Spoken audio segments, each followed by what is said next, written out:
Why, hello there. Welcome to Bungles After Dark, featuring Gaming Jason and Gaming Greg.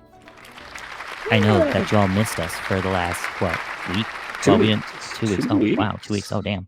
It's summertime here in the Northern Hemisphere, and it's been a nice summer so far. I don't know what Northern Hemisphere you're in. Last week sucked for us as far as the heat was concerned. It was like 90s. So it was like 100 all week last week. Last week, but the weekend was wonderful. Well, yeah, That's the when weekend was. we would have tried to done something over the weekend, and that fell flat. Well, welcome everyone. Thanks for coming back and joining us after our 2-week hiatus. We apparently just needed to enjoy the wonderful weather, and I finally watched the end of Obi-Wan, so I enjoyed that. I will say I did get caught up on my Obi-Wan. I got caught up on my boys, the boys. Did you watch the most recent episode? I did watch the most recent episode of The Boys. No yeah, spoilers. It was really good though. Yeah. And I also finished watching the first part of season 3 of Stranger Things. Oh, okay. So I'm waiting for them to release the next few episodes for Stranger Things in a week or so. I never got into Stranger Things. Yeah, I did. I enjoy it. Well, that's because it's really geared for those people like me who were born in the 80s. Shocking. So it's like, oh, I remember that song. Oh, I remember that thing. Oh, I remember going to the mall. You know, gotcha. It panders to us. So the member berries. Yes, remember. But yeah, so I got all those things out of the way, and thank God for Disney Plus throwing out Multiverse of Madness. Yes, I finally got to see that. Same. So I had a lot of geek stuff to get caught up on. I would like to say I got a lot more hobby stuff done too. I didn't, but I'm getting there. So it's better than me though. You actually did hobby stuff that you were supposed to do. I spent the last week and a half putting together the Master Grade Zelzabee, which is not. Gundams. It's if you're gonna do awesome. Gunpla, it's awesome. It's awesome, but that's not anywhere near any hobbying stuff. It's a hobby. It's just not getting more figures painted in the pile of shame. No, I slowly have been piecing away at my pile of shame while also increasing the amount of my pile of shame. I am, and for me, this is a major thing. I got the 2-player starter at Adepticon, so that was many months ago. We'll just leave it at that. I don't even want to count it because it's depressing to think about. But I got the 2-player starter, and I am now officially. I'll say it's officially because there's not much left to do on the one figure.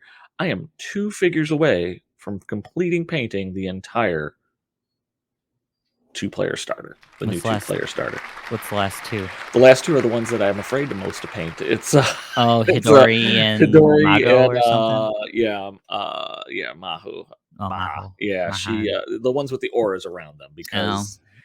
Yeah, I'm probably going to do Hindori next. I'm going to try painting them both around the same time. Once I throw paint on it, then it's going to start to roll. The figure that here's the one that I'm finishing up now. Right. Oh, the arrow guy. He's almost done. He went together. He was really sloppy looking, and now he's kind of he's come together. And then as he gets more together, my painting is speeded up, so he's almost done. But in the middle of that, I've also the weather, and this is why I mentioned the weather. The weather here has been, except for 1 week, we have been. So let me rephrase this. Where we used to live, we now live in the Chicago metro area in the suburb of Schaumburg. But where we used to live, out in the corn of DeKalb, known for barbed wire and Cindy Crawford. And corn. A lot of corn. And corn. Humidity at the summertime is always a beast out there because we have a lot of corn. But now that I'm in Schaumburg, you still get humidity up here in the Chicago area. But the last few days have been we've had some really good dry days. Oh, yeah. And warm, which has been wonderful for priming. Yeah. So I got a bunch of stuff primed. I've also, our friendly local game store is starting to do more BattleTech. So I got a bunch of BattleTech figures because I had the 2-player. I had the new box set forever, and so I finally primed those. I finally started putting paint to them, and they're getting rolling. I got a funky little paint scheme going. Here's my awesome with the red and white going there. And then they're supposed to be starting some kind of Solaris League at the store here, starting on Friday or next Friday or something like that. And then another one of our soon to hopefully be on the channel people has I can't say dragged us kicking and screaming because I was already leaning towards it, but playing Carnival. Oh, dude, Cody was telling us about this the Well, whole Cody was time. telling So, us I about it, mean, but like, but Cody Cody, lives Cody so damn far away, oh my gosh, and this is also true. he lives But so far away. I can't just roll over to Cody's house and play there. He can't bring his crap over to here, you know. With this is true. with our new friend Eric, he lives nearby, and so he's gone full hog on it. I kind of went hog on it after Adepticon, and or I got it at a local gaming store, and so I'm. Oh, there's a dog. There we go. If you're playing the Bungles After Dark drinking game, as to every time you hear the dog bark, you can drink. That's going to be new for this episode. Uh, So I've been trying to piecemeal, and then we got Clash of Spears, which I've been trying to do. I got a bunch of stuff primed for that, so I get some stuff done. I finally got my PDF rule book for the expansion on Clash of Spears, Clash Katanas, and looking forward to assembling and painting more miniatures for that game. That's a fun rule set. So just a lot of stuff. Oh, and I got my Drowned Earth Kickstarter finally, which Woohoo! I didn't get the game. I got a bunch of figures for it, Okay, so more stuff to paint there. this is Maybe also true. show off that stuff. So yeah, it's been busy. It's been busy. No doubt about it. So skipping a week, I would have liked to have been more productive in my painting, but I had a lot of TV shows to watch. It's all good. It's all good. It's all good It's all good. until we, hit that subscriber count where we get monetized. Yeah, that's never going to happen. Or So I'm not worrying about it. when PepsiCo gives us our sponsorship for those and those mini Corporate fridges. sellout, baby. Woo! No, PepsiCo. That's all we need. Mini That's fridges. corporate sellout. Oh, that's true. Selling out to the man. Selling out for those mini fridges. Flaming Hot Mountain Something Dew. like that. Yeah. So anyway, tonight we're trying to get ourselves a little bit back on track with our podcasts, which we've been doing on a weekly basis, or I'm sorry, our conversations, which we've been doing on a weekly basis. And this week we are going to wrap up our discussion on Shiho. So 2 weeks ago we had Craig Ivey from Bushido Cast on, and runner-up at the UK Grand Nationals at UK UK Game Fest. Expos. Game Expo. He was kind enough to come on, and Jason and I have been playing Bushido for a long time. It was wonderful to have him on, one, just to get to meet him, and two, I learned a lot. Yeah. I think that's the one thing about Bushido. You end up, the more you play it, the more different people you play, you learn a lot more, and you learn some more nuances of the game, or just ways in which the rule interactions are supposed to work, and you just never thought about it. And so it was, Or just, re-explaining like, oh, this is what this is, and this is how this is classified as. Oh, yeah, that's right. That's pretty much what it was. Yeah. A nice re-explanation of like, it classifies as a move place. Oh, cool. So it ignores half of these rules. Oh, yeah. Yes, exactly. So it's one of those aha moments or gotcha moment. I'd rather it be an aha moment on my podcast or conversation rather than a gotcha moment when I'm playing across from him at a tournament or something like that. So Pretty much. it was great having him on, and just a wealth of knowledge. Bushido in general, but specifically for Shiho, especially coming off The coming off Grandmasters. that Grandmasters showing. So that was really cool to have him on. So we don't have him on this week. So if you're expecting him to pop on all of a sudden, he's not here. Not unless he has some amazing hacking skills. That will be pretty cool. So me and Jason, we're going to continue. Normally we do our top 3 and then we kind of go into themes. So we're going to go into themes. Keeping in mind that, one, Shiho has 4 themes, and 2, Jason and I are approaching this as our theme building, or talking about themes and what the theme does, and then building a list on it as 2 players who have kind of played against Shiho a little bit. One of our local gaming meta plays Shiho on off and on. So we've had some experience playing against it, but not too often. and neither of us have really kind of played them ourselves. So this would be, if we're going to stick our toe into Shiho and we were going to build around themes, this is what we would basically do. So you may agree with it, you may disagree with it. Of course, always put those in the comments. Or if you think it should be modified on what we're doing, that's great too. This is more for, and just in general with the theme discussions, more in general for those players who are new or even veteran that are just, but not familiar with a particular faction or thinking about doing it, to kind of get an idea of what some other players would do and agree, disagree with it. You could either say, oh, well, that's stupid, I play it this way. Well, go ahead, tell us. Or that's a good idea, I'm going to give that a whirl, I'm going to take that out for a spin. So again, this is just to fire the imagination, get the creative juices flowing as you're doing your list building. Are these things that you could play at a tournament? Maybe. I wouldn't, I don't think I'd have to play these lists a bit more to see if it would be good for a tournament, but I'm never hesitating to go out and you learn by failing, and boy, am I knowledgeable. That's all I'll say. For me and my list building, I mean, this is almost kind of how I approach most of the tournaments. I mean, those who know me for my tournaments, I think the only time I've actually prep build a list is my Adepticon list from this last year. Otherwise, Mhm. day of for most tournaments, I just like, well, what do I think will work together? And then I just throw some stuff together, and most of the time, it ends up doing well. I mean, part of that's probably Yeah. player and also lucky dice on my part. Well, and yeah, But, I mean, it's thrown together, and that's the nice thing with Bushido and a lot of other games. Once you understand the core mechanics, it's kinda like riding a bike, so you pretty much can do it the same way, and then you just kinda add on to it. But if you understand the core fundamentals of the game, you can kind of take that and go with everything, which has always been my philosophy for just playing the game in general, oh in yeah, most games. for sure, for sure. So with that being said, that's just kind of laying the groundwork for here. We're going to talk about themes. I'm going to take the first one here. Now Shiho clan is kind of, I don't want to say it's unique because there's others that do have it, but Shiho, the last few that we've talked about have always had three themes.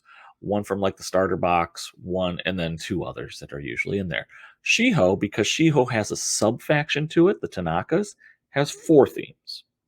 So we're gonna run through those four themes. Hopefully, this doesn't mean we breach that 3 hour mark. We're actually gonna try to keep this to an hour and a half. We'll see what happens. But four themes, and again, there is a sub faction, and of course, dog just bark. Take a drink. Um, Open Rebellion is going to be the starter, and we're leading off with that because that is the sub faction theme. So And open. that's also the one faction that you can get pretty much and have the full theme and have the full range of models for a little bit more than some of the other box sets, but it's worth it. And especially if you're just like, I want to just get into the game and I want to have maybe the full theme and a range of models. This is very well priced. When with the Tanaka starter set. And I'll say that the figures in the Open Rebellion are actually kind of cool. I like that the look to them. I like the look of the Shiho in general with the straw hats and the cloaks. They don't have the heavy armor, but they're like those wandering swordsmen out, on the roads and things like that. So I'm kind of hip with that whole vibe that they're giving off. So the Open Rebellion theme itself is really geared for everything that comes in that box. What it does is it gives you quite a few things, and it really is designed to enhance the um, the wolf models or the Tanaka clan that are in there. So the first thing it gives is all models gain Scout 02. So that means all the models are placed second unless your opponent has Scout also, and I get to go 2 inches up the board. So I always love pulling that trick. Okay, let's roll for tactical for who's Who's for deploying? who's deploying first, and we'll roll them. Oh, I got a one. Okay, you deploy first because they don't have any Scout. I always love doing that. I'm just a jerk that way. And then those 2 inches up give you, while you're still an average speed of 4, to which I will say any faction that, all factions and all a majority of figures have speed of 4. It's when you get started. If your faction is made up of people who are speed 3, then yeah, you are a slow faction. But everybody's speed 4, but having that 2 inch jump up really kind of gives you that leg to get up and engaged early if need be. Even with a speed of 4 or 6, so you're up 8 inches or more, depending on if you're just towing the line of that 2 inches with the back of your base. You can get upfield pretty quick with that, which makes them surprisingly agile. I should say agile, surprisingly fast on turn one. Mhm. Almost Ito fast, or Tengu fast. So that's a really nice benefit, and it's all models, as long as it's the permitted types, which are wolf models and Ronin Kami, and you don't get giant birds. Okay, Yeah. darn. Oh, darn, I Uh, don't get the giant eagle. I don't don't get know the why I don't know why they put that as the one exclusion for a giant eagle. Because I I know the don't giant eagle know. doesn't say Tanaka, and it doesn't say anything else, and your Ronins are only Kami, so unless if I've been misreading the eagle, I still don't know why they made sure to It is a exclude giant it eagle. yeah, I don't know. I don't know. Maybe because oh, you know what? Because the eagle's allowed. I have no earthly idea, but I'm sure there's some kind of weird thing going on. Yeah. Then Otherwise, that'd be kinda they cool. have so then the theme gives 2 once per game benefits. The first one, once per game, declare this ability in the starting phase. Enemy models with marked wound boxes receive a -1 penalty to their movement statistic until the end phase. So that's fairly good, especially because you could have up to, depending on how you build your list in this theme, 2 bows in the list. And so you could put some damage out there. And again, you only got to do 1 point of damage, and then they're going to lose a movement point. So they go from, if they're average 4s, they go down to 3s.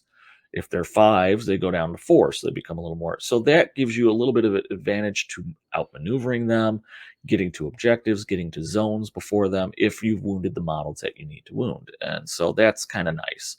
My guess is you're probably going to be seeing that one played out in probably, again, if you could land a couple bow shots, you might be doing it on long range targets. Maybe you're doing it on turn 2, but probably turn 3 or 4 Mm. is more realistic. Then the second once per game is in the starting phase, the opposing player loses all pass tokens and cannot generate pass tokens until the next turn. It's awesome. One, it's going to be great to use against Ninjas the ninjas for one, but also the Takashis and because they Ryu. can't generate Ryu, yeah, because they can't generate pass tokens. And what's Ryu do better than anybody else?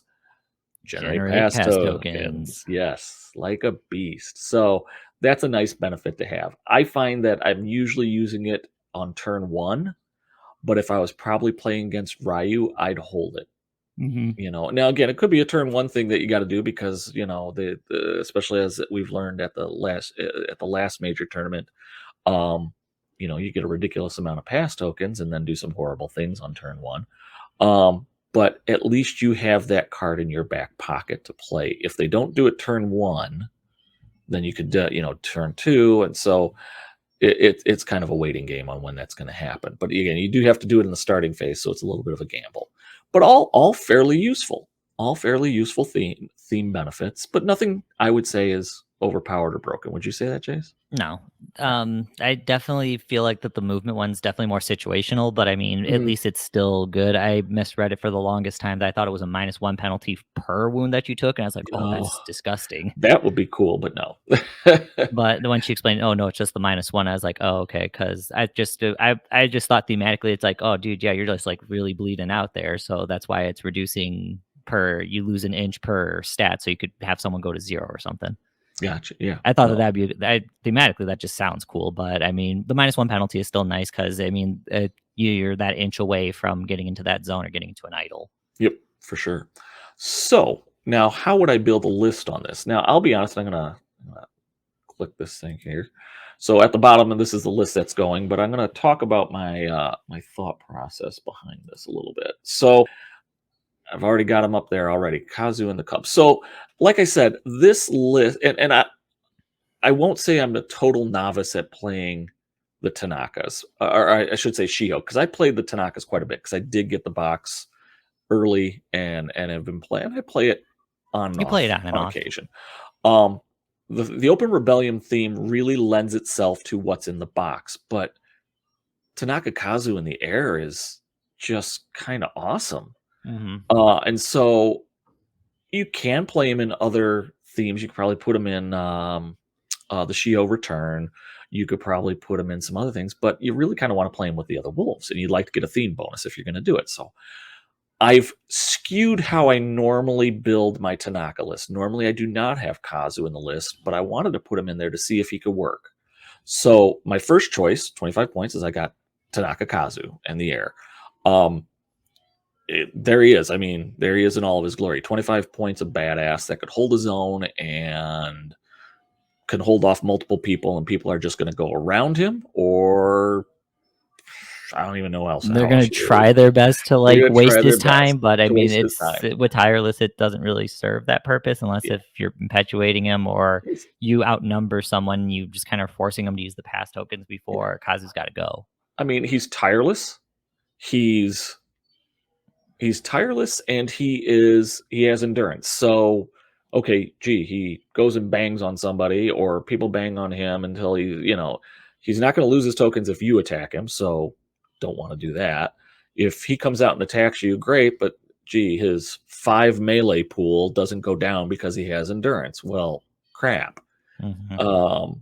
Last stand, just so you can't outnumber him, you can't surprise him. I mean, you don't want to outnumber him. The more you outnumber him, the stronger he's going to get. I mean, he's just a scary ass model. My point is that most of the conventional ways of like debuffing him it doesn't work. No, absolutely not. There might be other ways to get at him, but it's not easy to do. So I'm kind of putting him in the list to see what it is. Now, the other trick is, and here's the thing, because I usually don't like playing low number lists. So keeping that in mind as I'm building my list, the next figure I took, and it's going to seem a little strange, but there is a reason behind it, is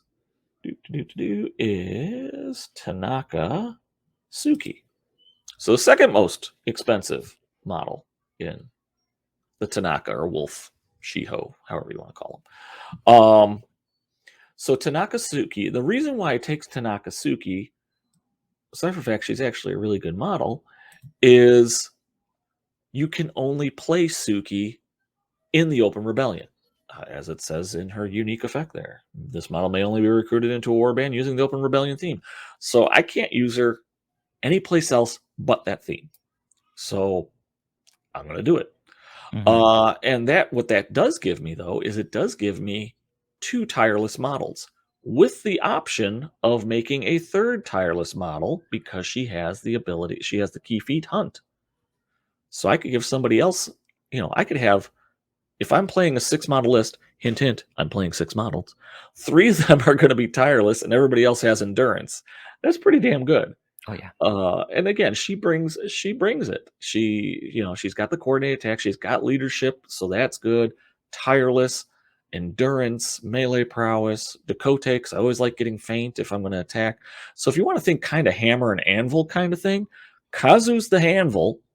Suki's going to be my hammer because she could go and attack with combo attack. She only has 3 dice, but she's going to rack up those points pretty quick with coordinated attack. With pack and all the rest of that stuff. So she's going to be on 4, and then she also gets a bonus where if the model is exhausted that she's attacking, she gets a +1 melee to her melee pool. So it's not hard for her to get up to 5 dice against someone. Attacking. If somebody's dropped themselves on Kazu, tiring themselves out, or Kazu tires them out, she could just come in and do the finishing on it. Plus, she also has Pack 2. Kazu has Pack 2. So you could really move around some models. So I think she's a really good addition in it to kind of give a good, you've got somebody that's going to hold a point. You got somebody that could be more of an attacking option. Speaking of attacking options for this list, my next figure, and again, those of you who watch us know that I kind of have a man crush on Tanaka's main man, Gorak. Tanaka Gorak. Look at that man. Have you ever seen a more lush beard? I can't say that. Yeah, I can't say that. I'm trying to actually think about the Bushido character. That is a lush beard. He is a mountain of a man. What a man, what a man, what a man, what a mighty fine man. So again, this gives me more hitting power. You see his stat lines. He gets that +2 on his Nodachi, so that's very helpful. Getting through But things, he gets Vicious Strike, Sharp +1, that's great, but, yeah, I could give or you take it. s you say that now, but when you fight against tough models, that's huge. It is. And again, Kazu is going either people are going to avoid Kazu or they're going to lump themselves on Kazu, and so I need to have people that be able to pick things off. And he's another one of those models that gets that bonus when a model is exhausted, he gets an extra die. Also, if I need to, he could pack. So he's a nice adding to it. Umbrella Block is great if I have to go defensive with him, but honestly, if I'm going defensive with Gorak, something's gone horribly, horribly wrong. Um, he's really out there to kind of bring the pain. I want to get to 4 or 5 dice on him so I can use his powerful attack. That's what I would want to do with him. And getting to 4 and 5 dice on him is not Again, too difficult, not especially with the hard. bonus on where he hits harder on exhausted models. You could in theory you could have if you're doing like a zone, and I can't remember the names of everything.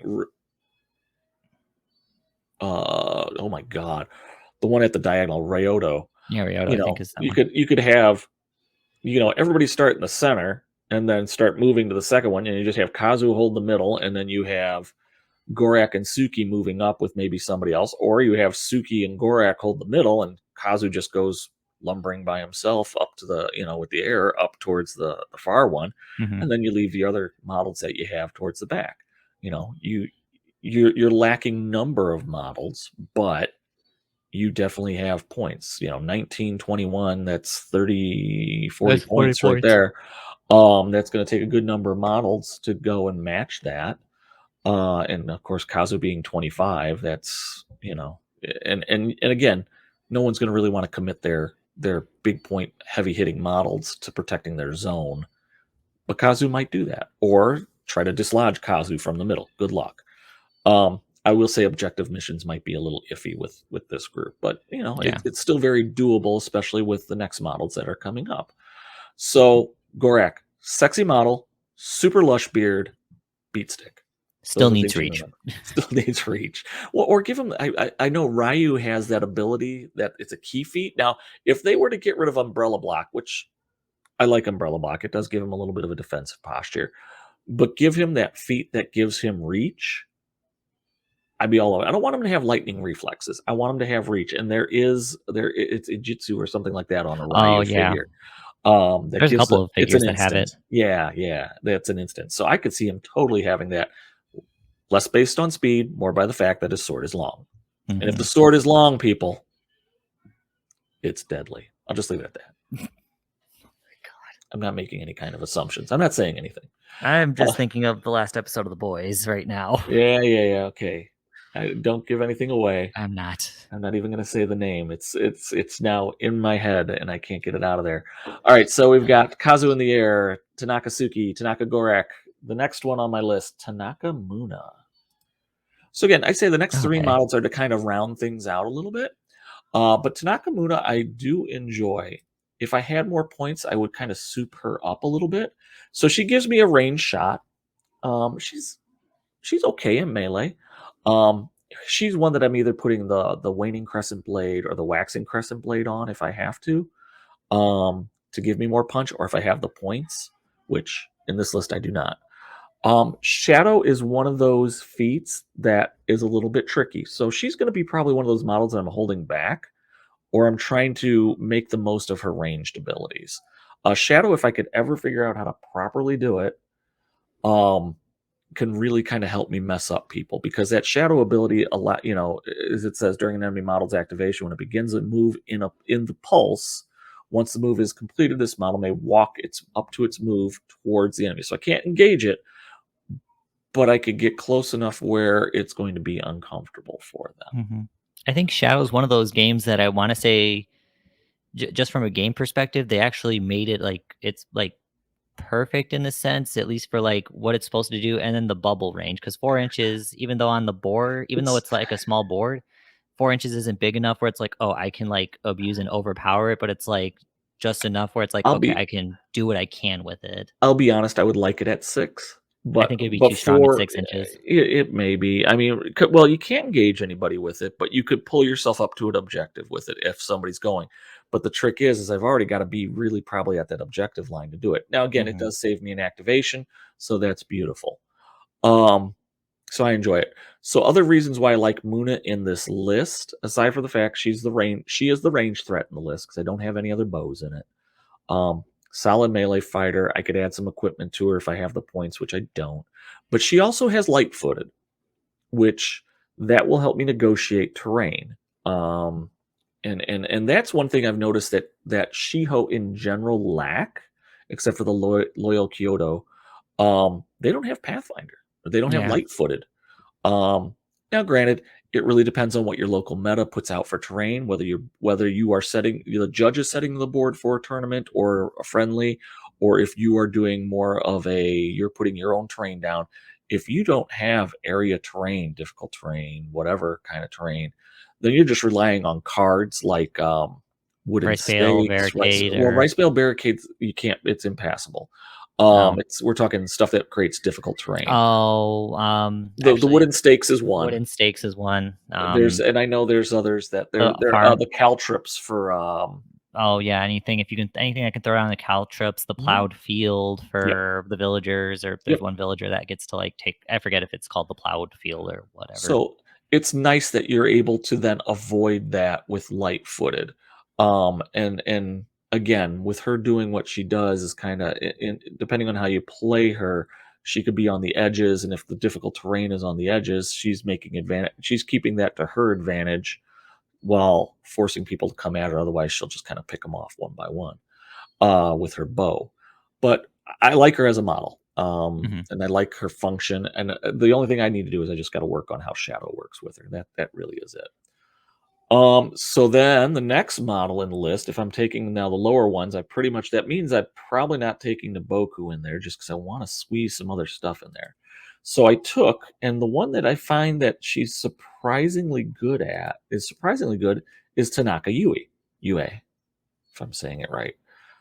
13 points, so not terribly costed considering what she's bringing. She's got the Naginata. She has reach in there. Powerful attack 1. She doesn't have the abilities that Gorax, Suki, and the Wolves have, or Naboku have, where if they're exhausted, they get a bonus die for it. But she does have coordinated attacks, so it's not improbable she's going to get up to 4 dice at some point. So that's a good thing. Um, so again, and she has the light footed, so she can navigate terrain. So she's my melee fighter. She's probably one of those that I would have sit back in my zone. So that way, oh, by the way, dog just barked again. Glug glug. Water, soda, flaming hot Mountain Dew, whatever you need. Um, Jägermeister. um, so light footed helps her get in there. The reach means that she's typically striking first, unless somebody else has reach or decides to pop lightning reflexes. So she's one of those that I either leave in my back zone or she's one of those that follows in the wake and starts flipping objectives while my beaters and my anvil are doing their work. I don't really mind her using her ability, using her actions to flip objectives. Mhm. So that's the kind of role she fits in there. Defensive for my back zone, but also my flipper. That takes us to our last model in this list. And again, I was running short on points and I had the choice. Do I want to have 8 points for events, terrain, and such? Or do I want another figure for activation? So, as you could imagine, I went for activations. And in that case, I took one of Suki's pack. I just took one of the wolves. And for 6 points, it's not bad. It Oh moves yeah. 5, so it moves quick. Another light-footed figure. It has endurance too. Charging bonus is fear. This is one of those models, and there was a debate on the boards today about how charging is a little bit broken in the game. And by broken is, I mean, not good. Oh, Um, I was like, I don't know what they're saying. It's broken. I no, mean, no, no, like, not good. And I yeah. could see what it means. You're getting double move and a slight bonus on damage, but then you're exhausted and you're out of your activations. And in the game where activations are key, as we're learning, wiping it out for that little bit of a benefit, not that great. Plus, there's a lot of the big discussion was there's a lot of complex interactions with charge. Um, going through the gates, going, if I can see somebody, can I charge through a gate to get them? And the answer, and we're still waiting on the answer. Hey, dog going again, drink. Um, anyway, that's neither here or there. But the charging bonus, and I'll say this: anything that has a charging bonus or anything that has endurance, I'm less afraid of charging with. Oh yeah. Because if I'm exhausted, I still don't lose anything from my dice pool. Now, I do leave myself in a precarious position. Typically, I may have passed somebody on my way there, so they might get that back strike off on me a little more. But a 6-point missile, as we're learning that dogs, wolves, fighting chickens, and mongooses, uh, it's a missile. You use it for what it does. And I get a bonus. I get a 6 fear. I got to have you make a fear check of 6 on the Yeah. target that I'm charging. So that's not And bad. that's nothing to laugh at because there's still a very reasonable probability that you're going to fail that fear check unless you got steadfast. Oh, well, look who just lost a die and who's going defensive now. So now Yeah. I don't feel as bad about throwing both my dice in Well, the attack. you can't go defensive if they're steadfast, but Yeah, that's that's what I not too mean. bad. That's what I'm saying. Steadfast is And the only thing to save you. I just noticed something with Suki's pack. So I was talking about I'm not too afraid of charging because I have endurance. I don't lose that, even though it's a 2 die pool. Kind of sucks. They can't be surprised. They're Yeah. aware. I just realized that. Well, I Oh, mean, I've realized it, but I just saw it on the card to remind me of it. So yeah, it's I huge. mean, Yeah. you do lose the activations. You lose, an extra activation, but I'm going if I time it right, I do it correctly. If I'm attacking something it's already stuck, it's already stuck in with somebody with pack. So again, Kazu, Suki, whoever, this makes a nice little harassment missile coming in with 3 dice. Your opponent, unless they have Indomitable, it's down 1. If they botch the fear check, they're down another. And if they're exhausted already, the wolf pack gets an extra die against exhausted models. There's the dog again. And you get if it's already stuck in with somebody, you get an extra die for coordinated attack. So that's 4 dice on this thing. Hmm. That's pretty legit. Not gonna lie. For a 6-point missile, yeah. For a 6-point missile, sure. So that's the guts of the list. uh it has models that you are either going to kind of move up to kind of grab things and engage the other people's models, and they are tough models, with Kazu being really if you want to think of it as a spear, Kazu's the tip of that spear, with Suki and Gorak, you know keeping people honest. But everybody's going to either be trying to avoid them, or if you go up with Kazu, Gorak, and Suki all real close, aka Kazu and I'm sorry, Suki and Gorak are within an inch of Kazu.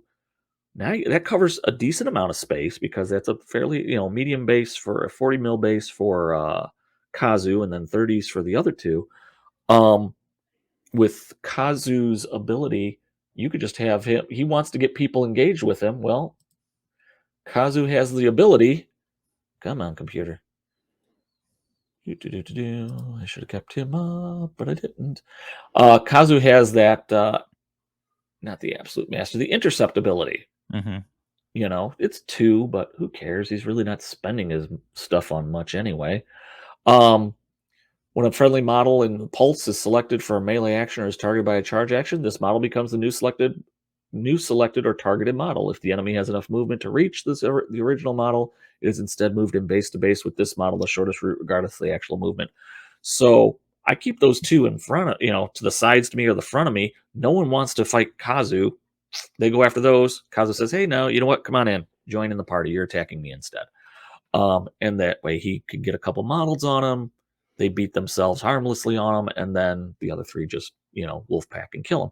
My backline is fairly secure with Muna and UA, because if the big beaters don't go up to deal with these guys, my backline, they're able to. And then I use Suki's pack to kind of bounce between the two, kind of as coverage. Or if I really want to go and nail somebody in the back row, I use that. So that's Hmm. kind of the idea on it. It's fairly straightforward. It tries to play to the strengths of the Tanakas, which is, gang up on things. Um, and it does fairly well. It's, with 3 models with light footed, I could deal with just about any terrain options. I don't have Cloud Walk, but I can, difficult terrain is not going to scare me too much if that's the case. Again, objectives may be a little bit of an issue. Now, I do have that does mean, though, I'm at 98 points, so I only have 2 points left. So I did spend that on the event. I could have gotten some 2-point events, but I'm gonna be honest, and then there are some decent Tanaka events. Full moon, I could give some key to people. I can get, what's the one that gives it the pack one? Primal Howl, which is really good, but that's 4 points. So I'm struggling there with a few points. So for 2 points, I took 2 Okame no Meme. That gives me a couple things. One, it gives me some really awesome range defense at range defense 2, and it gives me a wear. So for those models that don't have a wear, which I believe are Gorak, Suki, Muna, and Gorak, Suki, Muna, and Yue, Mhm. I'll have a wear, so I'm less likely to be surprised by things if I Okami no pop Meme is if sweet. I pop it quickly. Mhm. Or I give them range defense too, because the best way to deal with Gorak is to shoot his ass. But I could say, oh, I have range defense too for this, and so now it's a lot harder for him to deal with. Yep. So over, again, if you do if you don't put Kazu in and you throw Naboku in, and really that's the swap you're kind of looking at there, and you throw in the extra Suki's pack, so that's 22 points a model. That frees up 3 more points. You have 5 points to buy materials if you run just the Open Rebellion box set and take Kazu out of it. But I'm gonna have to try this one with Kazu and just go straight with it, because I kind of like how it's playing up, and Kazu is just such he's just hard to deal with. That's what it Mhm. boils down to. So that's my Open Rebellion list. Give us your thoughts on that. Tell us what you think. So with that being said, Jace, I think we will. You are up next, right, Yep. sir? And you are doing. We said Black Eagles Coalition, I believe. Yeah, that's the one that I started with was Black Eagle Coalition. There he is. So loyal samurai models gain leadership Ronin 1/6, and then Ronin models gain Scout 1/1. Um, so how I kind of saw this was like, okay, that's just really encouraging me to just take a lot of Ronin, or it's really just encouraging me just to play Brotherhood, but I just play them in Shiho, which actually that makes a lot probably more better sense than how the list I built here. But I'm still going with what I made. Well, all right. That's I don't disagree with it. And permitted models are Shiho faction models, so you can take any of the Shiho, which means Mhm. you're not. Now, You're see, I not don't know if limited. yeah, are you? So Can you it's take I Tanakas? Yeah, you can because they're Shiho Okay, faction models, so all right, it doesn't specifically restrict you. So I could take them if I want to, which sure. I was thinking about that, but I was more or less I want to supplement the hitting power of my models with the Mhm. Ronin models because I have access to some pretty cool Ronin models. Okay, yeah, well, that's good. And yeah, not disagreeing with that. And then Ronin models get that benefit of Scout 1/1, Hmm. which slower model. If there's if you're running a Ronin who's 3, getting that extra inch up is not a bad thing. So no, I dog. Uh, uh, so that's not a bad thing at all. Yeah, it's Uh, not too bad. so, So the first model that I have here on my list is Shiho Kita. all right, let Um, me. as we talked about in our talks with Craig, I do like Kita a lot. And I had to reread his ability to make sure that I understood it right. But he does give out his virtue tokens, and it doesn't restrict it to Shiho. It's just friendly faction models. So to me, that was kind of like the big selling point right there that I can pass out these virtue tokens to the Ronin models, and then having some of those effects go on there. That could kind of create some fun messy situations as we kind of go through my list. Mhm. Otherwise, I mean, he can also just buff the other Shiho models as well. But he's definitely my support model. Um, and I mean, overall, range 3, well, he doesn't shoot, but he's just a weaken attack, but that's all Shiho Samurai. Um, so he's being mainly taken for that. He's being mainly taken for that virtue effect. Once he gets taken down and then he loses the virtue effect, the list I think will see some issues, but it's not going to be the end of the world. But let's just go over the effects real quick here. Let's see. Well, Yeah, his virtue effects are pretty sweet. yeah, He's mobile. super mobile. He's not a slouch of a fighter, and the deference is not a bad thing either. To Hmm. just again, it's non samurai, non Ashigaru model. Yep. but And it's another then test that they have to make. yep, and Uh, actually to double protect him, even though like I forgot that deference is basically Lords of Jawar, I also equipped him with Lords of Jawar so that way I can conserve as much ki as I can. I know it's totally pointless against an Ashigaru or a Samurai model, but again, it's still a matter of a matchup at that point. And it's for 1 point, it's mhm. perfectly fine that I get to save my ki, and it's like, all right, you got to go through the equipment first before I have to actually start worrying about if I want to start spending ki on deference. Well, and look at, I mean, again, it is a game that's feudal Japanese in nature, but you've got Butos. They're not samurai or Ashigaru. You got Shaite, you got Sishe, you've got A lot of undead stuff. Kazaku, you got all the so there's lots of other name things there. But yeah, you're gonna run into samurais and Ashigaru a lot, but not always, you know. Yeah. So, So and yeah, saving the key is not the worst thing in the world too, yeah. especially when you have the 2 melee pool. And the nice thing is that it kind of protects them from surprise because it's automatic. Before they can walk in, it's not like I got it, whereas the deference Mhm. can be superseded by a surprise. Yep, that is true. That is true, and it's key. And I'll say his virtue effects are really nice. Friendly, Oh, yeah. loyal model. Now that's kind of see that's the part, friendly, loyal. Oh, So when when they in spend play the friendly. virtue, Oh, darn. Okay, that was the where Ronin won't be able to do it. it wasn't in the first part. It was in the bottom part. Damn it. Well, You could give the Ronin a virtue token, but you can't I can't benefit from his you effects. So, from his unique effect with his yeah, effects of it. But it his makes effects are them. pretty good. Oh, I know, but it was just more. Again, that's in the second paragraph where I missed it because I was hoping Mhm. to use it with the Ronins to kind of soup Yeah. them up a little bit. No, no, no, it's not. But again, I think as we get into that, and I put the Ronins towards the back, so you probably want to go through. I Yeah. monkeyed with your organization, so kind of look at the trailer. I Oh, went by points, and then oh, I that's split fine. it into I did it for Shiho and then Shiho and then Ronin. Ronin. All right, well, we'll go with the Yeah, next one then. Shiho Shota. Um, Shiho Shota. Shota is just a lot of fun. I respect this I model, but I also because I run medium based butos that are like, oh, this is a beautiful target that I can shoot you surprised at medium range, and I only need threes or fours to hit you. yes, I like to refer to him as the Hawkeye of the Bushido world. Yes. For those of you who are familiar with the Marvel universe, you know, whenever, especially in the first Avengers Avengers. movie, he's always looking another way and shooting in a different direction and hitting everything. So Yep. it's he is the Shota, and if you look at his abilities, you'll see why. But he Yeah. so go for it. Shota can handle himself a little bit in hand to hand, just like all the other ones. But I mean, that's going to be the same with all the Shiho Samurai at 2 dice. But his range is what really makes him wicked. Mhm, Being able to give himself Eagle Eye, which is basically giving him an infinite medium range band, which is nice just in general if he has line of sight.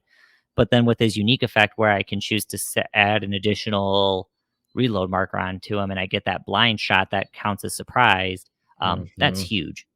Um, I I mean, because you can park his ass on the corner of a board or behind another piece of terrain and shoot, and then next thing you know, you're even on like a normal size model. That model will be target number 4, unless if you have something else that's doing it. And I mean, a target number of 4 on 3 dice. That's you have high chances of scoring a 7 or an 8 on a success level, or not a success level, but on your die roll on 3 dice. And then at that point, then you're hitting something on the 3 or the 4 chart. And I mean, before they even get into combat, that will definitely be like, oh wow, I took a couple points on a model that I was not expecting to take some points on. mhm. Well, and again, when it's a surprise, that means it's going to be a big hit too. Mm-hmm. And yeah, The that extra second reload. he gets that extra reload. But I will say, and this might be a consideration. Now, granted, it's not the strongest model in the world, but if you're looking for him to get a benefit out of it, you use the new out of the new 2 player starter set. You use Tayo Yeah, with uh, his supplies ability. ability, which is to remove a reload token for 1 key in a simple action. So I he's not really doing thought much. about taking him. I really thought about taking Tayo. The only reason why I didn't was I felt a little uncomfortable parking 29 points worth of my stuff kind of off on the board edge, not really doing a whole lot because this list only has, I think, well, I have the 3 Eagles of Jawar, which we'll Oh, get you to have all eventually. 3. Okay, yeah, That's why yeah. it's 6 points because it's 2 points per Eagle. So Got it. I have the figures for it, but not having figures available to do scenario actions. Um, Mhm. that Well, causes a little bit of yeah, issue. and he is, and you're looking to get the activation, so that's good. Again, it's more of just a thought that's available Oh because one yeah. of the things that will kind of put people off on Shota and doing that unique effect, even though it is pretty massive, is gaining that extra reload token. Oh yeah. So if he does that at the start of a turn, does pops that shot for the nothing. He's now got 2 reload tokens. So he takes the first activation, shoots somebody, does it with the medium range thing. Then you have Toyo go take his next 2 activations. You could and as long as he's got the key, and it's not that expensive of a key feat. It's Mm-mm. only It's it's only 3. a 1. Oh, for Toyo's, the to toys for Tayo's, for yeah, the to reload. to Yeah, the it's only 1 reload. key. It's only 1 key, and, on turn 2, he'll have it. Mhm. And then you could take another shot with Shota if you really wanted to, doing the same damn thing. Yep. Except you're not gonna get the medium range band unlimited. But Mm. who the hell cares? You Yeah. know? So it's not the worst thing. That's some kind of threat. But yeah, I will say it's hard to do that because you're gonna those 2 models are going to be next to each other to get the benefit. Although Tayo does give the benefit, the unique effect where he gives the enhancements cost 1 less. Mhm. Oh, So that's that's nice. always nice. Dog. Uh, Anyway, so Next Shota, one, he's cool. Shiho Wimpei. I kind of just like Wimpei. I don't. Wimpei just kind of. I don't know. I like the artwork for Wimpei, but Wimpei. I mean, he's he's probably the closest I can get to like saying that's a Shiho fighter. He was also kind of meant to just kind of be the person to get in the way of Keita, as kind of like a speed bump. Because I mean, you can use Nukido with him, so that way he at least has a bit of a better fighting chance.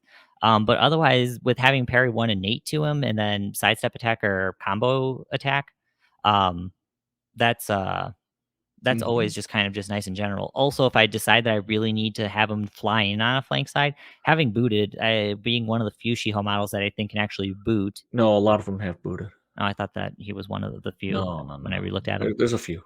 Well, in this particular list, he's got booted. So if I Mhm. really decided that I was like, I'm gonna flank him in, that's something to be kind of helpful to do. Plus, also his starting effect is basically what the virtue token is, where he can be placed one side out of his current location, which that Well, is always fun to set up yeah, that's surprise his attacks. unique effect, and then double that.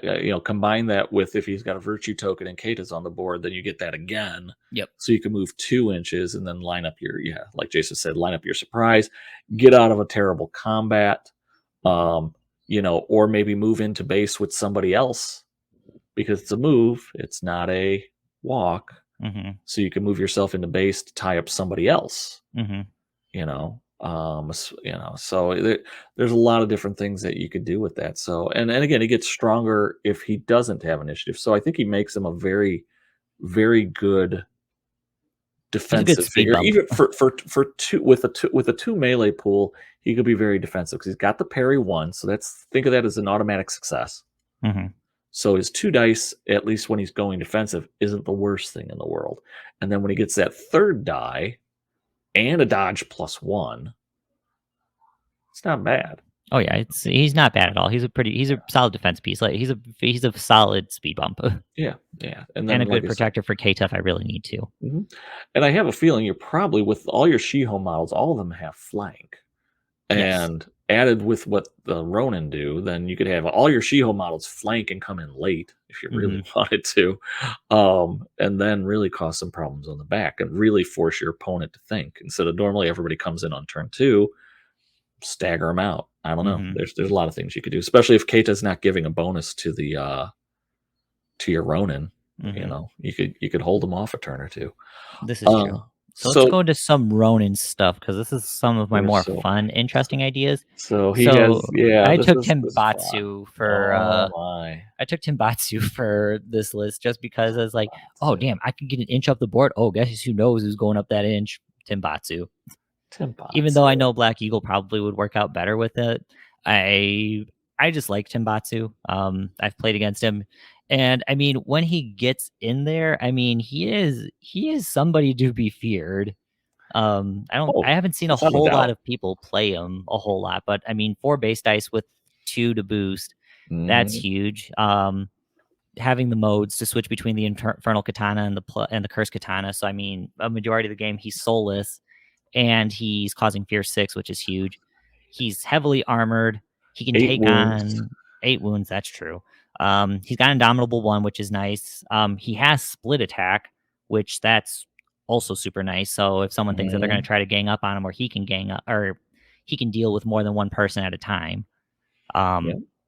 and I mean, He then could and heal he has wounds. strong actually too, which that's Yeah, just like I innate. So always that forget that. which having strong just on someone with split attack, that's just like, oh, that's yeah, that's something that some people got to think about. And then he can heal himself with Consume Soul, which is nice. And then he has Blade Finesse, which helps him break armor a little bit. Yeah, and then So he's kind of the hitting force behind this whole list. and the other thing to remember with Tembatsu, for those people who aren't familiar with him, at the beginning of the turn, you have to declare if he's more of his, if he's in his soulless state or if he's in his raging state.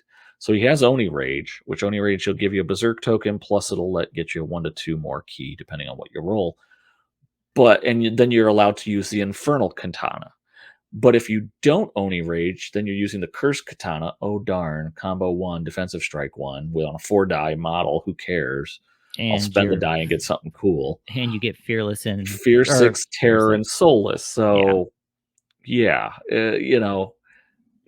good luck trying to control him. Good luck. Well, you can't. So No, you can't. Yeah. it makes him really rough until such a time as you need him to go crazy, and then he brings the pain with Mm-hmm. then he could use the Infernal Katana, brutal one, powerful attack, and then if you want to go full in, he goes the Koryo, which I am Kusunagi's Gambit. so sorry that I am butchering those words, but that could be brutal too at some point in there. Mm-hmm. Um, so yeah, he is the tip of your offensive spear to beat the crap out of it, and the rest of your list is fairly defensive so Mm-hmm. far. Yeah. So who Next else do you model I got? took was Toshiro. Toshiro. Oh, I Toshiro and love. Shiho is just as one of our local guys has shown. Toshiro and Shiho is just a lot of fun. I'm not taking full advantage of him because I don't have a lot of range bows, No. but I kind of put it off to the side of okay, if I can if I can kind of pepper the range out with Shota a little bit, then Toshiro's main effect, which is if someone's wounded, they are aggressive. They get +1 melee strength, so they get stronger, but they gain aggressive, Mhm. and that's a game changer right there. Um, Yeah, being being able aggressive. to basically say this person's going to be aggressive. So if I pick the model, congratulations, that model is aggressive until Shota can take another shot and try to plink someone. Otherwise, I mean, being able to have access to all the special attacks and defenses at one is nice. Not end of the world, not game changing, but it's nice. Having Umbrella Block is nice too, so he can protect himself. And if I really need to get him into a fight, I can. But otherwise, I can just kind of have him. I just need him to exist Mhm. until his effect starts backfiring on me. I just need him to exist, so I don't mind using him for an idle flipper or something else, Well, especially since he can also flank in too. so and then keep in mind here, he could use any non-exceptional special attack or defense at any cost. So now you got a guy who has critical strike. That also is true too. I got critical strike one, If needed. Critical strike 1 on somebody who's coming in at you aggressive, so you and know he's that they're got not gonna have as reach. much. Yeah, and he's got does he have oh, he's got Yeah, he's reach got reach on all the because he weapons. has all the weapons. Yep, One of them's gotta be long. Gorak doesn't have reach, that's but because he he doesn't have does. all the weapons. Doesn't have all the weapons, but he's got a long ass sword. Should have So reach. let's see. The next thing I took were the Eagles of Jawar. I decided Oh, to take everybody all slams 3 of these them. guys. You're taking all 3 of the I Eagles. took all Alright. 3 just I because love it it. gave me some extra models until such a time. Okay. But I mean, they all kind of do something interesting. So And I by mean, the the way, Eagles there's the dogs going they're again, they're so just 2-point missiles to an extent, or they're 2-point harassers. So Dawn Eagle gives what is it? Let's see. While within an inch of a friendly model, that model gains aware. Let's see. And when it's in an exchange with a melee attack, I can gain throw attack 0. So that's kind of hilarious. So I mean, I can mess with tiny models, which is great for Bakemono or other things. But otherwise, giving some models aware, which is super nice. Um, Eagle of Rokon, that model gain. Let's see, this model has coordinated attack eagles, so that makes my other eagles better if that one's lying around. Plus, also, yeah. And then the last eagle, which is pain in the ass bitch eagle, which Well, fighting against it's the not fun. Fuwa eagle, I don't know where I don't think that translates to pain in the ass bitch eagle, so It is when you're just say fighting that. it. This model gains the flank trait when this Has the model flank trait, yeah, arrives from elsewhere. It declares a if yeah, it declares a charge action, it does not require line of sight, and that target is surprised. And so, I mean, that's already huge right there, especially since these things move 4 7 inches. So if 7 I'm inches. charging 14 inches without line of sight. And So on a 24-inch by 24-inch board, that means really I'm nothing is going to unless they're get dead somebody. center of the board, you're gonna get something, you're gonna pick off something. Now granted, it's only 1 die, but you have that guy fly in on somebody who's already been engaged or exhausted, try to maximize it just so you can put some, some damage on it, Yep. to be And then honest. with the Eagles being able to go elsewhere, that's a big benefit too. So I can basically try to keep it alive as long as possible, especially for the surprise jumping eagle. Um and try to plink this is how this it's not a great way, but it's a possible way of delivering some wounds to some models if I'm not dealing with too many armored items. Yeah. I think again, having as of right now, with the way the rules are working right now, having the 3 Well, having 3 extra activations is worth it because they do they have do have group? group, so Oh, okay. that So is so that's they're just 1. restrained a little bit, but You're restrained, but it's still something that's good. And you then definitely I need pile on them. So yep, that's all of your models. You got a lot of flankers if you need it. yep, and I We gotta have step a away heavy for just hitter. 1 second here. All right, I'll run through Jason's terrain and stuff like that Yep, because those are pretty straightforward. So Jason included in his list, he's got the wooden stakes terrain. So that's going to I got to go backwards for it. So wooden stakes, which makes some difficult terrain, which that means it gives him a bit of board control. He could funnel his people to be where he wants them to be, or prevent them from getting somewhere rather quickly. Oh, that wasn't what I wanted to click. Oh my gosh. Here we go. Wooden stakes. So wooden stakes, for those who are not familiar with it, which I would be among them. The wooden stakes is considered terrain, difficult, clear, 0, terrain for enemy models, and impassable, clear, 0 for cavalry models. So if you're Master Yakuza riding on your turtle and you accidentally somehow get placed on that, yeah, you're not moving because it's impaired. You got to go around it. You're not going to be able to go through it. Same thing with the cavalry model for Brotherhood, Batu. He won't be able to go through it. So it really kind of is a good speed bump for the cavalry models, and just in general for those lists that don't have a lot of light footed on there. All right, the next piece of terrain that the gentleman has is the the straw soldiers. Sorry. straw soldiers. That's all right. Life goes on, sir. Yep.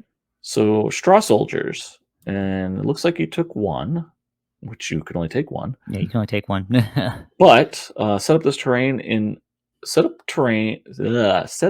up only in a scenario zone. Oh, that's horrible.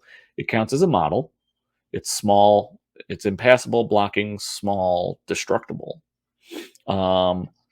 Counts as a model, but 0 rice cost when determining zone control. Oh, hey, there you go. So basically, it means that you're going to outnumber someone, so they're going to have to get another model to account. So in order for them to control the zone, if just the straw man is in there, you're not going to score it, but they're going to have to commit 2 models to that zone to score with it. Yep, and that's pretty much the reason why I took it. It's kind of one of those things that I mean, for 2 points, it's actually pretty good.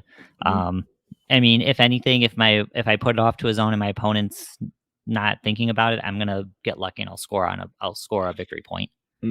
Yeah. So So it keeps it wasn't no, a bad choice to take. not a bad choice at all. So that's Jason's Oh, list in general one more for thing, one more thing?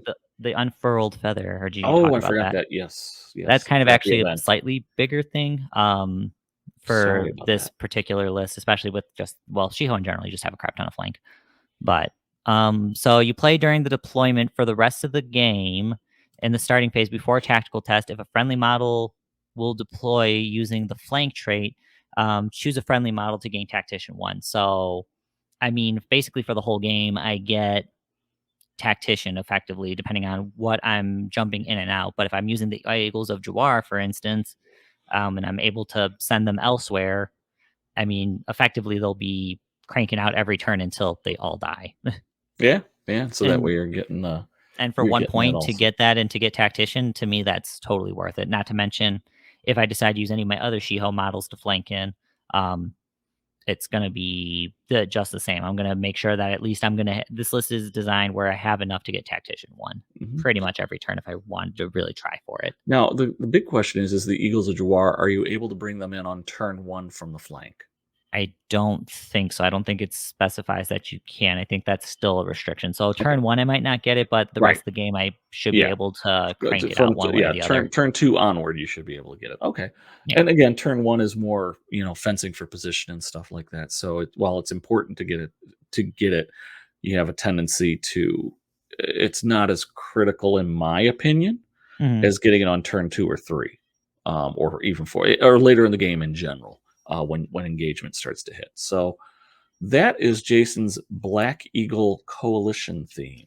Yep. So I Uh, mean, pretty straightforward, minus the Ronin and Keita working interaction. But otherwise, mhm. I mean, the rest of it still works. Kind of using Shota and the Eagles to kind of try to plink things, and then Yeah. with Timbatsu's effect, or I'm sorry, with Toshiro's effect, Timbatsu all of a sudden becomes very good at just, oh, I'm gonna clean up house here at this point. Yeah, yeah. The less your opponents could throw in defense, the better. And especially if Tembatsu with fear and terror, if he's using the infernal katana, The Curse Katana. the curse katana, he'll have he's soulless, he's fear six, he's terror, so he has the shot at really weakening someone. So a three melee pool model loses a die, goes down to two, means he's going to go 1-1. He's got to put one in attack because he can't have more in attack than he does in defense Hmm. if he's been pinged for damage already. And if he buys an extra die, it's got to go into offense anyway. So Hmm. unless they can buy two dice to get to 2-2, um, that's Timbatsu's got a fine. good shot of Timbatsu, really Timbatsu, taking someone Timbatsu, out. yeah, Timbatsu either go all hog in there and he'd go all ham in there, and he could go with four dice in attack and try to burn through that to get brutal one, so he could get a success level 9 potentially, or he could go he could play a little more on the safe side and go 3-1 and still have a good chance of doing some damage, especially if he decides to go combo or something like that. And when you Hmm. only pay 2 key to buy a boost, it's not that bad.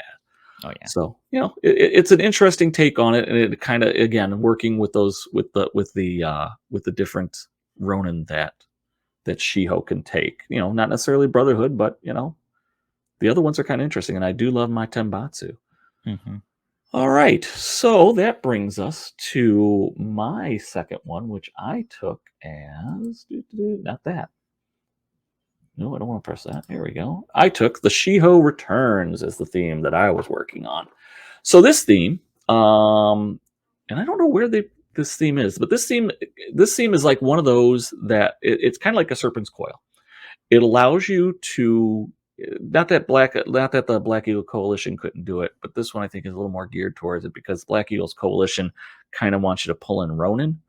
Um, Really wants you to pull in Brotherhood. As I get the feeling with that it is it really may, wants it you to pull may, in Brotherhood, and then you can play the Brotherhood as Ronin, or play yeah. the Brotherhood Yeah, but Brotherhood as gets Shiho. gets is Shiho, but honestly, I think you're gonna end up taking other ones like you did. Hmm. Um, but Shiho Returns kind of is one of those where it doesn't allow too many Ronins other than Ronin Kami and Eagles. Um, this one allows you to take the Tanakas, take the Shiho in one thing. Now, I will say the Tanakas don't get a whole hell of a lot out of it, although they could. But I didn't build my list that way. So what happens with this theme? Why do I say it's going to be a little more leaning towards more Shiho kind of build? Well, first, friendly models that are elsewhere are ignored when calculating pass tokens. Well, Tanakas don't have flank, so they're not going to go elsewhere that often. But it's nice. Normally that's you're usually giving your opponent some pass tokens because you've got models that you're not even going to move. This kind of takes that away. So that's kind of a nice benefit. During the first turn of the game, models in this warband gain endurance and do not suffer the melee penalty for having run. So if you want to get up the board, if someone's kind of a quick group, let's say like Ito, this is a nice counterbalance to it because now I can run and maybe because Ito overstretches themselves, I may have a chance to engage them and do some combat. And if they had to run, they're down a melee day, except for the new Hiroto doesn't have that. But anyway, all of your models, at least on turn one, do not have that penalty. So that's kind of cool. And they gain endurance, so they could really stretch themselves and not worry about the strike back because they'll have their full pool. And then once per game in the starting phase, when a model is deployed using the flank rules, each enemy model must perform a key challenge test of 5. If it fails, you may change that model's facing. So you could hold it for late, hold it for whatever. I'm trying to, so basically it really is giving you a lot of bonuses. It's giving you 2 bonuses for flanking or being elsewhere, and then one that's just a first turn kind of advantage. So again, nothing I say that would be overpowered, pretty thematic in certain degrees. I would say I would have liked to have something that would give a little more of a benefit to the Tanakas. But I think if you take a look here, you'll see that the list that I put together kind of gives, if I would have, I'll be honest, I didn't take Tanakas in this list, but I could get some advantage with it. So what did I take? All right. So first off, I took the main man, the myth, the legend. Saburo? No, I should have. He would have been really cool in this list. No, I did not. I took Shiho, the Black Eagle. He is my number 1. And why? Well, after listening to Craig over talk about him and essentially educating us on how damn good Hiroto was, I'm like, yeah, you know what? I got to put him in there. Combo attack, sweep attack, eagle defense 0, and eagle defense is a move, so I can move from one guy to another guy. That's pretty damn awesome. Armor 2, tough, makes him really strong. Vengeance Prefecture, who cares? Endurance. So if I do string myself out, it's not that bad. I don't care. In his feats, we've talked. You've heard about him. You've talked about him. They're all good. He's just a 4 melee pool. His key pool that he could have, he gets 3. He can only hold 6, so it's really encouraging you to pretty much be using 3 key a turn because you don't want to lose it after turn 2. Or once you get to turn 2, you're wanting to spend its key so that way you're getting, you could get it full effect. You're not holding back on resources. His improvised feat, which is once per game, is monumental for when he really wants to make the most of it. He has flanked and booted. So that's really good too, and especially in this list where you could also have everybody make those key challenges when he decides to present himself to go on a slaying spree, so much the better. So he was something that I definitely wanted to have in there. I want to exercise him. I want to use him to the fullest effect. That being said, my second model that I have in the list, and I think this is me just being more, I want to say theme-like, but I don't know if that's the right word for it. But I took with him, and I wish they would fix that a little bit because now I got to go to the Ronin page. But I took Eldest Brother. Oh, okay. I mean, that I see a lot of people. Well, at least in our store, I know that that's a fairly regular thing to do. And I mean, Eldest Brother isn't bad. Well, and again, it's with when he deployed, because he could be included, because he may be included in any themed warband that includes Hiroto. Since Hiroto is in there, I could have Eldest Brother in there. And it's like they seem like they're a pair that go together. Like chocolate and peanut butter, or tequila and having a bad hangover. I don't know. Dude, they just go together. That's just crappy tequila. That's just crappy tequila, or just drinking too much of it. Tequila and being or Jägermeister angry and Red Bull. There we go. I don't know. I'm just on What brings you Jägermeister for up? some reason right Wow, now. a Jägermeister kick. That's horrible. I'm not Uh, drinking it. I just yeah, feel like, what can I do with Jägermeister? not much. Goldschlager. There you go. Goldschlager and mining. We'll just, for those of And you who know Red what Bull. Goldschlager is, you'll understand what the mining thing is. Anyhow, don't worry about it.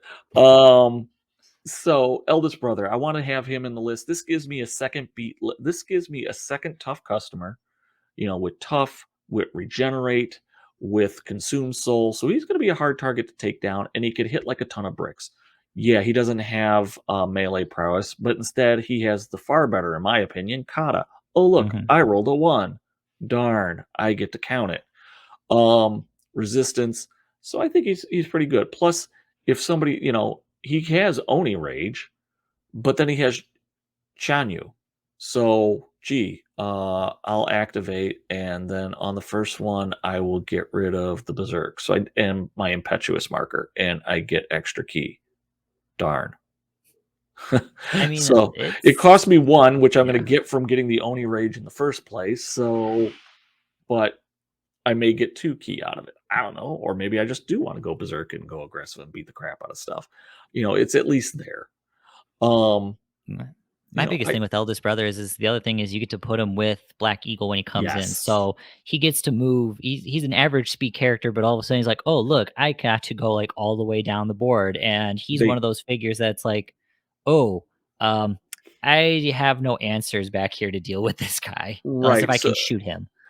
so the rules say that when he flanks in with Hiroto, he has to deploy him base to base. That's great. Then Hiroto has booted and can move around. It's going to take a 27 point and 18 point model, and both of them can bring the pain, especially eldest brother with the +2 melee strength and Hmm. brutal 1. you know Pick your poison. Who do you deal with there? And that means you're going to have to commit your opponent then has to commit resources to dealing with that, especially if they come in off the flank. So that's why I kind of have him in there. Again, makes this, think of this as my hammer and anvil combination with him and Hiroto. They're the ones that are going to really start. They're going to make my opponent have to answer questions by depending on where I put them on the flanks. So those are those two. So Hiroto, Black Eagle, eldest brother, pretty straightforward. They're my beat sticks in this list. So next up, and again we're going point wise, is Shiho Keita, which I now got to go back to here. Shiho clan. Blah blah blah blah blah. Shiho returns. Keita. There we go. Shiho Keita. So Jason kind of talked about him. I find the reason why I have him in my list is he's a good defensive model, but he throws out those virtue tokens. He Hmm. could also flank. And again, this one I'm trying to maximize the amount of flanking that I can do, which really keeps your opponent on their toes. Which things can I defend? Which ones, and so on and so forth. And then again, the virtue effects that he could give to his allies really helps a lot by giving the other Shiho endurance is great because again most of them have all of them are going to have except for Hiroto they all have a 2 melee pool, so if they exhaust themselves they're kind of screwed. So having that is helpful. Model gains dodge 1 and range defense 1, in case I'm going up against a ranged heavy Wasapu list. Not a bad thing to have. If this model move this model out of base to base with an enemy model until it leaves zone of control. Great way to put yourself into it. So you attack somebody or whatnot, and they're all exhausted, or however. It's a cheap sidestep of defense, if you want to think of it that way. Um, Walk 1 inch. Again, getting out of things is just very helpful to have. In general, he's a decent fighter, and the deference also means that nothing automatically, unless there's Samurai or Nashigaru, nothing automatically is going to be able to attack him.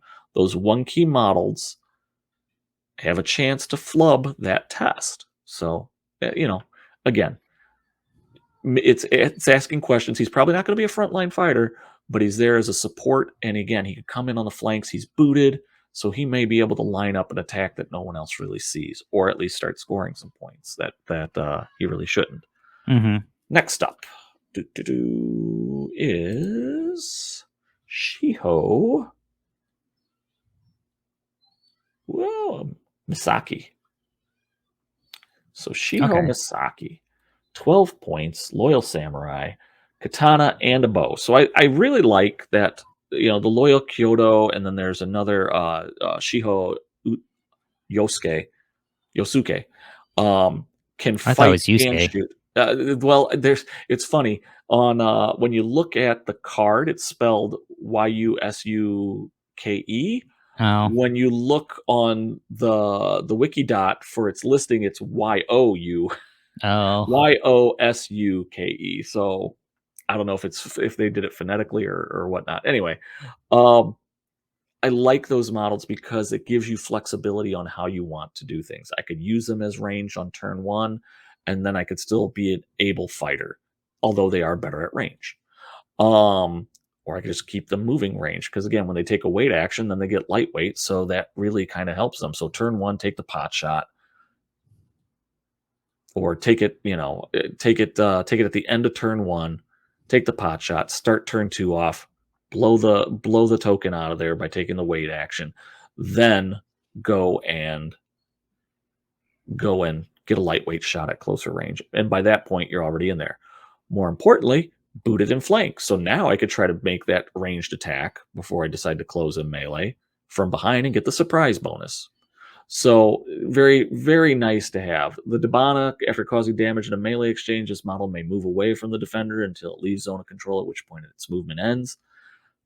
It's nice. Again, it's a nice way in which to line up if you could get defensively and put some damage on someone. So she has counter strike defense, although it is costing 1 point to do. It's a great way to put that on there if somebody's attacking you first. Put the point on, get behind them. It's a weird sidestep defense, I guess is the best way to say it. And get there and be able to hit, do the hit on it. I like the flexibility of the model, and it fits with the theme. And again, booted, flanked. I'm better off when they do come in. I'm going to be better chance of getting that strike from behind, or again forcing my opponent to turn around, Hmm. or pulling them out of a position so I can get to something to score because I'm threatening something more valuable downfield.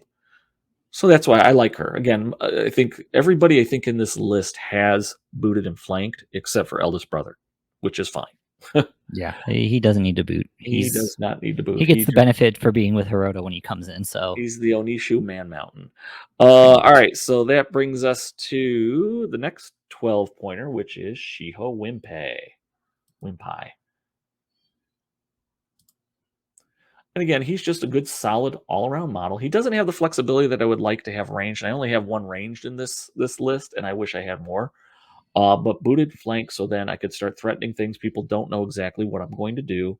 The Nukido allows him to.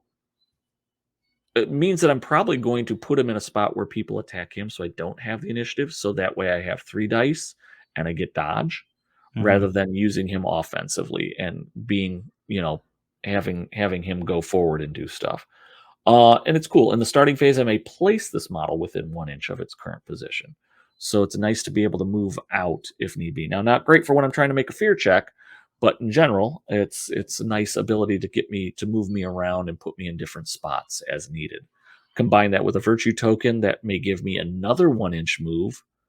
Then now all of a sudden, you're engaged with me. I get initiative, and next thing you know, boom, boom, I'm spending my virtue token and I'm moving my 1 inch in the starting phase. Guess who's going first? It's going to be Wimpy, and he's going to strike you from behind. Yep. Not the worst thing in the world. All right.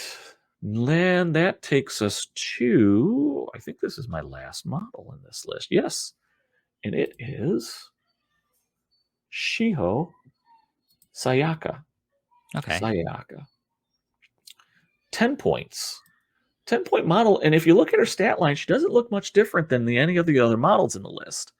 I think for 10 points, she's kind of a deal. Oh Uh, yeah, that's Booted, not flanked. wrong. She has endurance. I can't think of a 10-point model other than the Wolves at 6 that has endurance, which in this Mm. list with 2 pointers, having natural endurance is kind of huge, in my Oh yeah. opinion. No, you're not wrong on that one. She spoiler, she's also a model that I am very fond of. Yeah. So But yeah, for that endurance for 10 points, that's huge. Yeah. The Naginata giving her reach, so she could be, that means she gets the chance to strike first if needed. Um, Umbrella Block makes her very defensive, which is great. She has powerful attacks, so if she really does need to try to put down a model, or if you need somebody to be a finisher that is not Hiroto and eldest brother, she could get there. It costs her to do it, but she could get there. But really, what she's also good at is once per turn, she could use her Kiru, if I said that right, Kiro, uh, key feat. Target friendly faction samurai model with a rice cost of more than this model. Hey, shocking.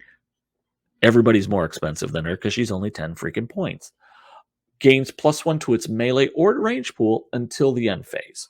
Yeah, that's So if huge. you need Keita, if you need Wimpei, if you need Misaki to be more offensive, to get that 3 melee pool for the turn, and they're within 6 inches of Sayaka, then you do it. Or Problem solved. or more funny, if you want Black Eagle to throw 5 dice. 5 dice because you need to have that extra die so you could buy one of his other special abilities other than Eagle Flight Defense, then yeah, you could throw it there too. Yeah. So yeah, just a decent support model, which surprisingly is very good at, I think, is a fairly decent fighter, but really that endurance helps. And again, flanked and booted means that every model in this list, what I'm really going to have to decide is who starts on the board, Mm-hmm. because I got to have a model on the board, and it could be any of them. So I have to make some choices. That's going to be the hard part of it. So that's pretty much the list. The idea is that I'll tell you, I'm probably going to be flanking Hiroto and eldest brother, and then it's the question of who else is going. I'm probably going to be holding off Misaki because she's my bowman, right? That's Misaki's my bowman. Yes. Yes. And so that way I could have a little bit of a range threat.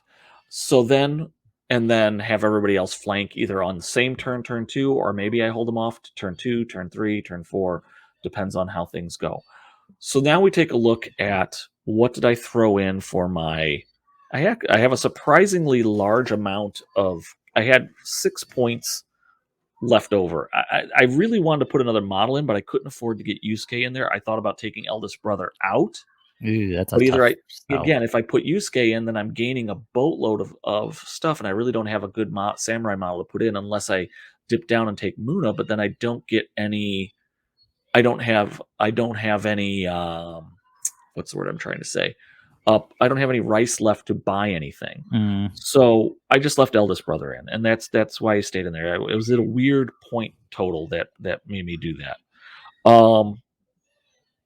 So then I I took. So here's the things that I took to kind of take advantage of the whole flanking ability that all these guys do. There's hidden Eerie. Well, let me get to that. Oh, the tree? The tree. Oh, Yes. okay. So the reason why I took that is now I don't just. It's a terrain piece that I could put on anywhere on my side of the board, half of the board, and not in a scenario zone, but I could put it anywhere. One, it creates some blocking terrain because it's impassable, large, and blocking. But I also can deploy from it from elsewhere. Mm-hmm. So that's not a bad thing. Oh, So I no, kind of it's like definitely not. I like being able to do that. Then the second thing that I added in there, and this is the one that gives me a lot more mobility than I think I should probably have, is I took hidden tunnel entrance. Okay. So it's destructible, so that's kind of weird, but I'm probably going to have it on my end and have some people come to it, or I'm going to have it somewhat mid board. But what I do with that then is remember I said I'm probably going to have Misaki out on the board first. And so I move her up, I shoot. In the end phase, you may place a friendly Shiho model in base to base with this terrain elsewhere.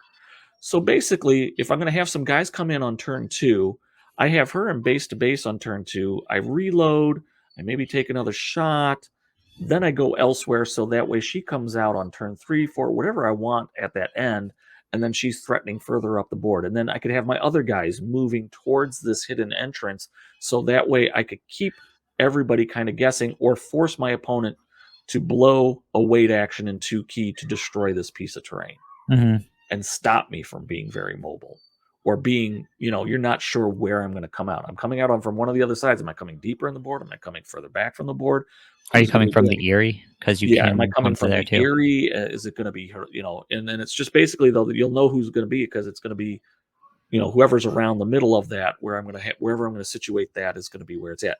I will say it does make me wish I would have taken more ranged in the list, and I would say if you're going to play with more Tanakas, then definitely get the hit. I would say if you were choosing between Hidden Tunnel Entrance and the Erie, and you have 2 or 3 Tanakas in this list and not as many Shiho, I would totally take the Hidden Tunnel Entrance because nothing Mhm. is more hilarious than a flanking Gorak, a flanking Naboku, or a flanking Muna or Yue. Any of those coming in on the flanks on a turn 3 after they've jumped into it on turn 2 would be all kinds of hilarious. Because those guys are solid melee threats. Oh, yeah. So that's why I took the hidden tunnel. I think it plays very well with the fact that all my guys are booted and flanked, and then when I come in off the flank, booted kicks in again, if I am correct. Yeah, they gains flank Yep. and returns to play using those rules. And booted says When you come in, you get to move. I think as you get your move distance. I get my move distance. So makes this list very mobile. How effective it'll be, I'll have to test and see if I ever get the Shiho, or maybe I'll force somebody to play it. But I like the fact that you're going to be moving lots of models around and keeping people guessing. It's just more of in your head, you're going to have a good plan on what it does. And it does have a very, we'll call solid core with Eldest Brother and Hiroto that can dish out the damage. Last thing I took, and again, to kind of take advantage to Flanking. all the flanking that I'm going to do is the unfurled wing, much like Jason did. If I'm going to be flanking a lot, I might as well get a benefit of it, and it's 1 point. Worth it. So worth it. I'll get Tactician. So that's my take on the Shiho returns. Again, I'm playing towards what I think its strength is, which is lots and lots of flanking. Um, Others may. I think again. I also would say its strength is that you can take Tanakas in there, and then you could support the Shiho samurai and their wiliness and flanking with Mhm. Tanakas. If I have 3 Tanakas in the list, and I could take 2 or 3 Shiho samurai, or maybe even 4 Shiho samurai, I might have 2 come in. I might have 1 or 2 come in on turn 2. Might have another one come in on turn 3. Another one come in on turn 4, and if I have the hidden tunnel entrance, then I could jump my Tanakas into there and get them further up the board Mhm. to threaten some things. So lots of different things that you could do with it, but I kind of like this. I feel more secure having Hiroto in the list and having Eldest Brother because I know that's a melee threat for people and people need to deal with it, and then that gives more freedom to my other Shiho.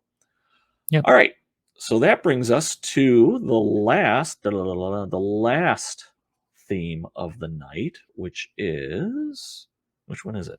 Guerrilla Guerrilla warfare. warfare.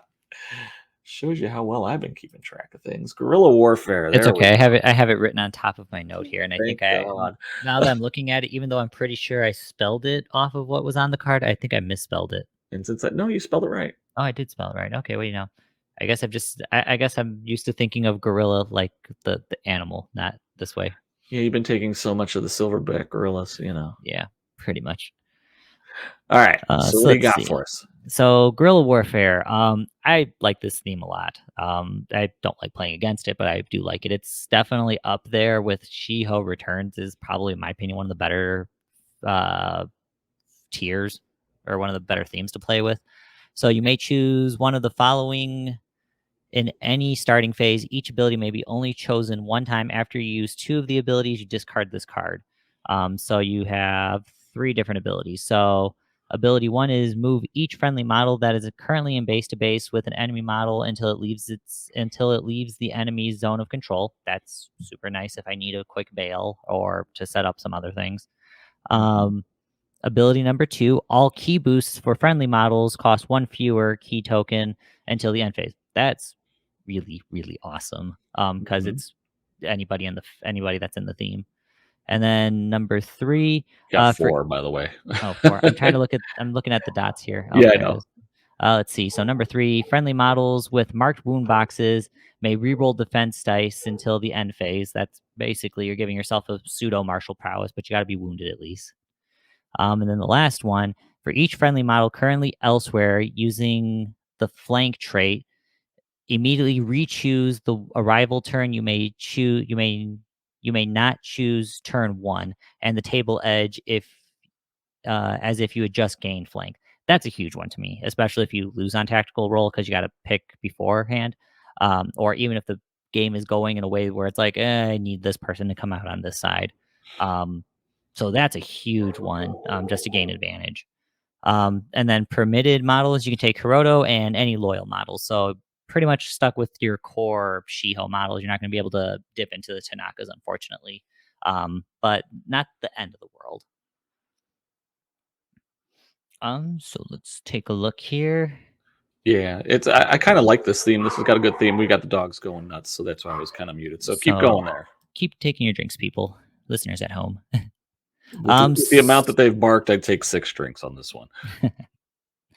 So I mean, just the amount of options. Yeah, you only get 2 out of the 4, but each one of those 4 are all solid.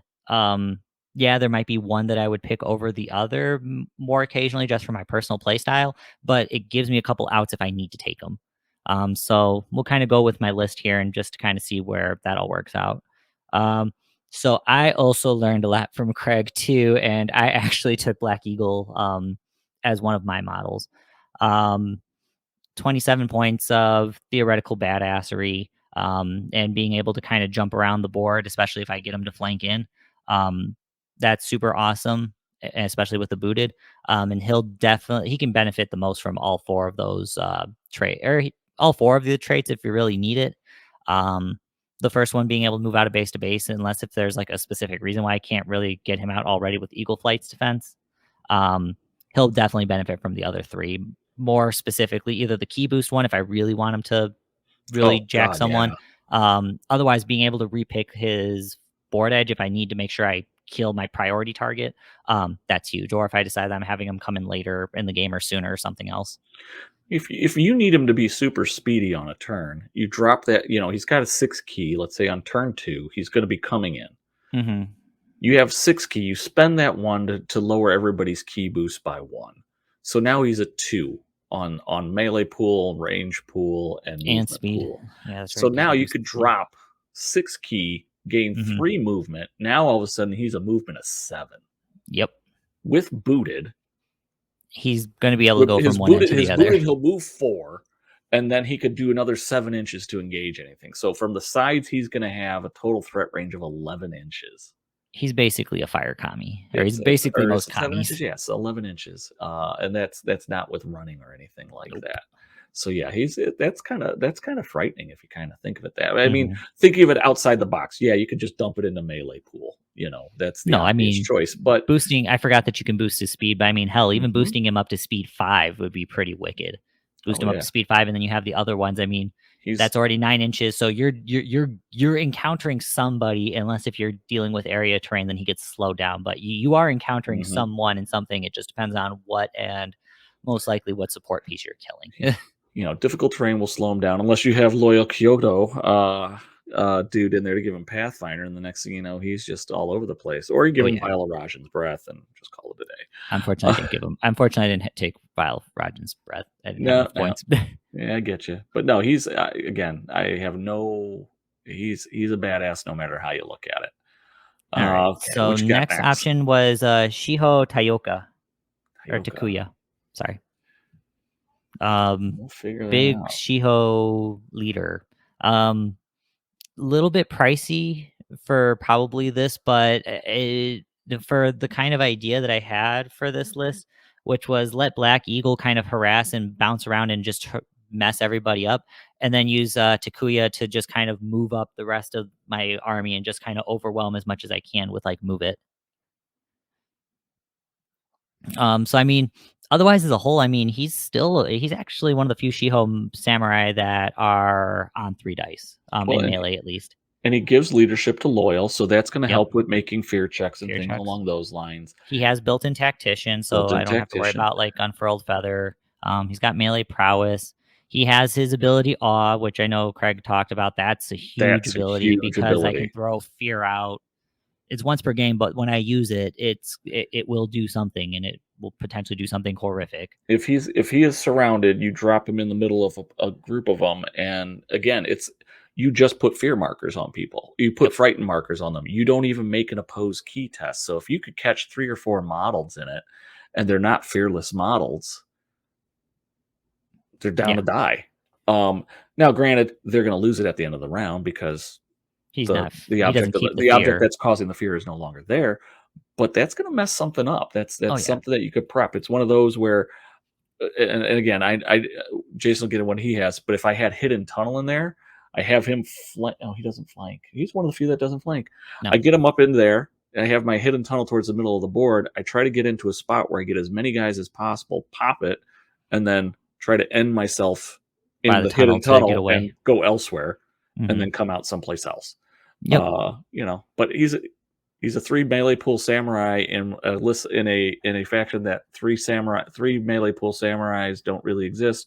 With parry, he's pretty Not defensive. much more He's I could pretty really good. ask for. And Yeah, then Move It move was it. just kind of nice just so that way I can get some of my Shiho Samurai up the board a little bit, so that way, well, Ashigaru. Black It's or only Ashigaru oh, models. shoot, it's still Ashigaru. Darn it, Yeah, I just gotta really Ashigaru. You gotta read those things. Read your reread them, rules. reread them again. I mean, still otherwise, I mean, he still will do what I need him to do. Yeah, he wants to be in there with a lot of Ashigaru to take Yeah. advantage of that. Well, luckily, I still have at least one. It won't work as well, but I got at least a few Ashigaru just for point wise. Yeah, that's all you need, but Um, that'll maximize it because yeah, that's activation you wanna yeah.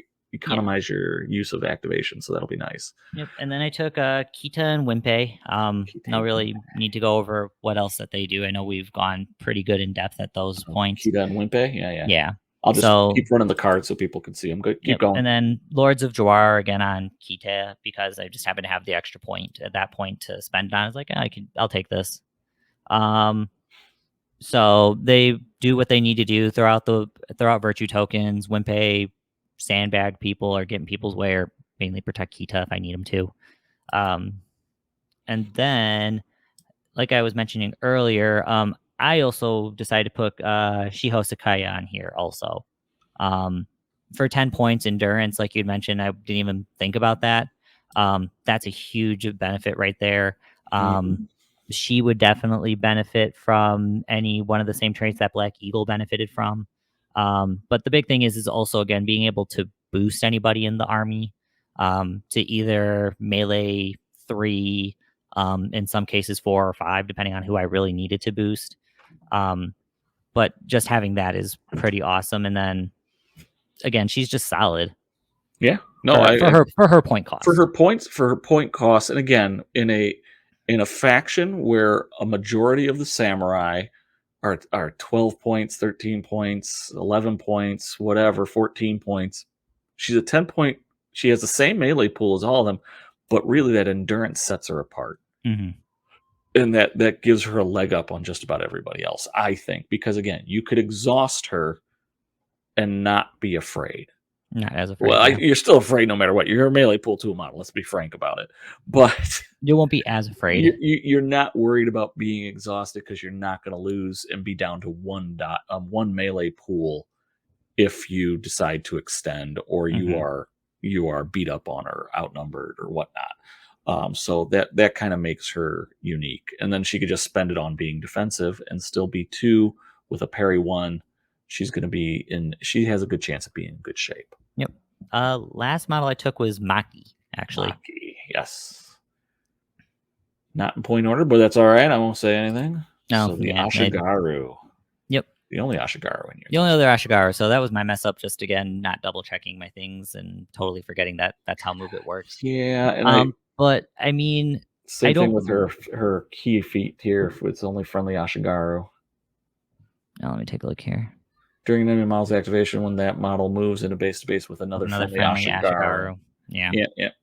So that was the same thing where I messed up on that one again, missing the Ashigaru part. But I But mean, still overall, not necessarily a bad figure. I mean, having unassailable definitely helps. Not being able to use hold the line is a little bit of a drawback, but Right. I mean, the other thing though is again another 3 attack model, 3 melee pool, 3 yeah. melee pool model.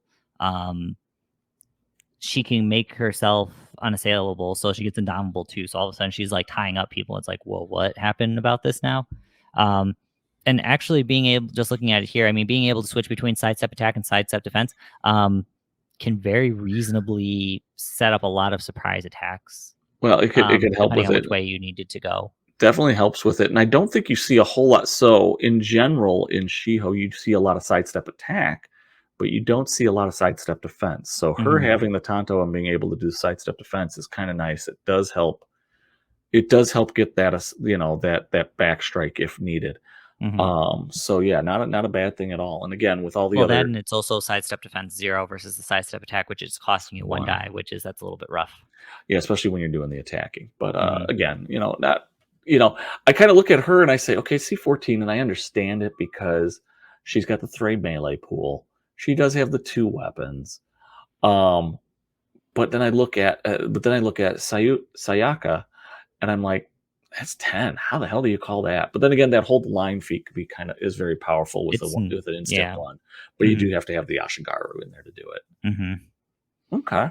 And All then right. otherwise, the only other thing I took was the wooden stakes. I'm pretty sure you talked about that, but that's just Mhm. basically just to kind of against those who do not have models with Pathfinder or Cloudwalk or anything like that.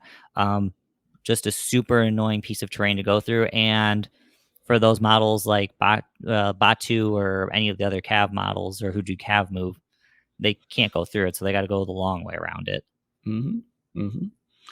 I find the use of that again, anything that kind of blocks things up, I find very useful, or I'm finding more uses for them, especially with with this terrain like this, with the wooden stakes, rice bale barricades, the sun shrines. Again, the Hmm. sun shrine adds a certain benefit to it, but I have it out there. The Grinto, same thing. It has a benefit, but I could put it out. I put another piece of terrain out there that I Hmm. control its placement, and I could put to my maximum benefit. Um, you know, it's again, there's a lot that could be done with guerrilla warfare. I think we may, it's one of those hard ones. You took some that probably want to get you a couple more um Ashigaru in there. Yeah, but that was me again misreading things, Yeah, and gotcha. not It gonna lie, happens to all of our us. prep time for just behind the scenes and logistics, it was like, I Logistics gotta for this come was up a with little rough, I but gotta come up with something here, so I didn't get a chance to reread some of we the didn't stuff to get be to like, vet it. oh, double Yeah. check it. It's all good. It's all good. Again, it's doable. It's testable, and it has a lot of pieces that if people want to play with it to try it this way and then change things around, it's not the worst thing in the world. Oh yeah. Um, so so in general, that's our lists. Our different lists based on the different themes. So Where would you if rank the themes though? where would I At rank the least. themes? I would say the guerrilla warfare. Guerrilla warfare is probably number one, just due to its flexibility. I'll be Yeah. honest. I would love to see themes done like guerrilla warfare for Yeah, that all the would be cool. factions. I Yeah. think that would be really kind of a neat thing. Yeah, you could still have that. And I will say, the themes that they have them now, with the permanent bonuses for things like Lords of Izu get The you get poison the resistance ignore or the tough poison for ignore. Yeah. poison. The Siege and the Bless, the Siege get double key to start. Serpent's Coil. I'm just picking Ito because that's the one those are the ones I'm most. The Serpent's Coil they get that, but to have something that's kind of a one shot that lasts the round or gives gives the benefit to and pick 2 of 4 or whatnot. I think it's kind of good. I like that because then you have to pick and choose when you Hmm. use something rather than it's just innate and happens all the time. Yeah. But in I would agree general, though that yeah, guerrilla warfare would be my number one pick. It's the number tough to one. put it behind Shiho returns, but I the only reason Shiho return is my second is because it still does a lot of good stuff, and then it's you get access to pretty much everything. You have the flexibility of putting whatever faction models you wanted in there. Hmm. And like I said, I wanted to build it specifically because I want to put Hiroto in there. But if I take Hiroto out and I take Eldest Brother out, I probably could play with the list a little bit Hmm. hell, here's a fun thing. If I get rid of Eldest Brother and Black Eagle and put in Kazu, and Oh, flanking Kazu. well, he can't flank, but if I leave the hidden tunnel entrance in there, Well, that's what I mean. yeah, then all of a sudden he could flank if I need to, and then I've freed up 20 more points Yeah. that I could take. I could take whoever I want to take. I could take, Mhm. I could play around with things. So I could get two or three I get two models to replace the two, or if I change things up, I could get three. I could do my 3-3 where I have three Tanakas and three Shihos in the same list, and all my Shihos are going to flank, and all my Tanakas will be on the board, which then allows me to cycle flankers a lot better. So again, Yeah. there's a lot of fun things you can do with it. And I will say the Open Rebellion is a decent theme too. And Suki, if you're looking to play Suki, you're going to have to play her in that. So Yeah. learning how to use Open Rebellion is really Yeah. Open Rebellion important. be my 3, and I then would say Black it's three. Eagle Coalition. Black Eagle Coalition's cool, but to me, especially building off of it, it really heavily wants you to take those Ronin models, and it's like you can kinda take the Ronin models and make it work out, but a lot of the Ronin models don't gain a whole lot of benefit besides Scout Hmm. to help Hmm. them out. So then at that point, it's like, okay, so you're just really I get the feeling that it's like, okay, so take Brotherhood and just play him as Shiho, and you get the Shiho Well, theme, or and then you I'd get be that honest, if bonus. you're going to do that, just play Brotherhood as Brotherhood, and Yeah. but again, you can't, because the not all the Brotherhood models have can play in Shiho. But when they're with her, but they have the But special they could text go in with with Hiroto, but with then it could be in Hiroto. any but they could just be in any list with Hiroto. I know it's I that again, that one is just kind of like the weird one for me, that and its effects aren't and its bonuses aren't that great. I'll be honest. Well, and but the I think the reason why the bonuses aren't great on it is because I could take a wide variety of Ronin and put them in there and get some benefit, period, Mm. is a huge advantage. Again, it doesn't seem like it's a Scout 1/1, and I gotta check something on Scout here real quick because I just forgot it. It's +1 to the you get the 1 on the tactical, so you get +1 on For your for tactical roll, and deployment or then just tactical? for deployment roll So for your deployment roll. deployment roll, Okay. and then you get the So 1 inch up the board. so 2 things. You've got a Tenbatsu, and I'm just using him because he Yeah. was the model there. You have a Tenbatsu who's gonna move 1 inch further up the board, and he's going to be the last model unless your opponent has Scout on some of their models that's out there. So that allows you now to see where everybody else is and Mhm. place Tenbatsu or whatever Ronin model you're using for maximum effect.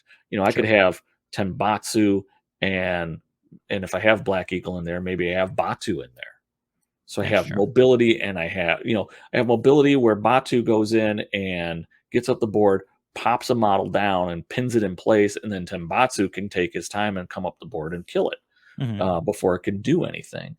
So you got some different things that you could do with it. But again, if you gave it too many advantages or too many bonuses for when you're fighting with having access to all Ronin that are available, it has a tendency to be I would say possibly be abused. So I could get that. just a thought. So yeah, so there's our themes. So number one being guerrilla warfare. Number two is Shiho guerrilla warfare just for the sheer flexibility of it. Shiho return for the sheer flexibility in the abilities that it gives. Shiho return flexibility in the models that it allows you to take. Open Rebellion, number three, because it for being built for the box that it is, it works very well and maximizes some of those abilities. And then last but not least, Black Eagles Coalition. I'll say it's probably a toss up for that number three between Open Rebellion and Black Eagles, because Black Eagle really opens that whole Gamut. of Ronin that you could take and again, just a little bit of a bonus, but that's a big bonus. Mhm. It can be a big bonus, I should say. Agreed.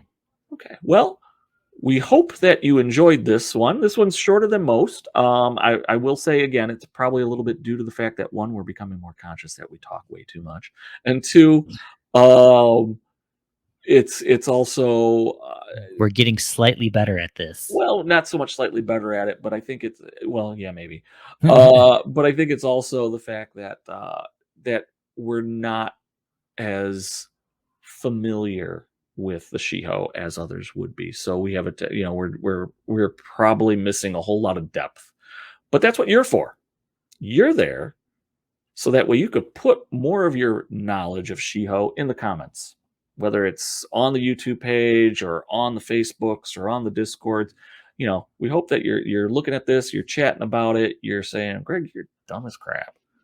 I cry when you say that, but I might be. Or you say, hey, you know what? Have you thought about tweaking this or maybe adding this model? And that gets the conversation going. That makes everybody better players. Again, if the amount of times that I failed means that I'm going to learn something, then I am the smartest Bushido player ever. Because I lose a lot. Apparently, I'm just not learning anything from it. Anyway. No, you just have bad dice. That's different. Yeah, you can only blame dice so much. You got to build in for that eventuality. So we hope that you enjoyed this episode tonight. And we have more coming and more games coming. It doesn't seem like it. It seems like we've been saying that forever and ever and ever. It's just a matter of kind of gathering our resources up and getting them all in place at one time or another. Life is what it is. Life is returning to normal-ish. Yeah, I really did enjoy the fact that when I wasn't working because of COVID and you were still living here, it was really easy to crank out 3 or 4 episodes if we wanted to in a week. It's Pretty now, much. now not as much. Or you'll just see me talking all by myself a lot. And who doesn't want to see that? If you do want to see that, why don't you comment and tell us? And more importantly, like this and subscribe. Remember, the real goal is sticking it to the young people, like my sister. Darn kids, get off my lawn.